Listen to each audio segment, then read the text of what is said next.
Hello YouTube, this is Marius. I would like to show you guys, I'm doing a medical standby here today at a shooting event here on a shooting range just outside Pretoria called the General Piet Joubert shooting range.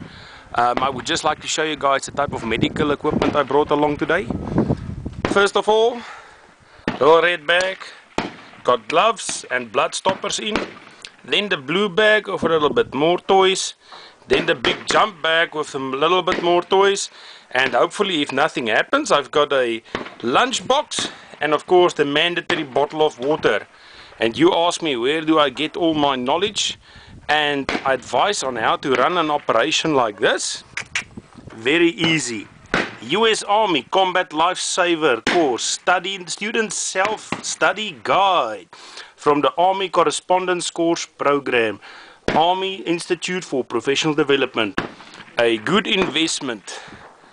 And that is me signing off.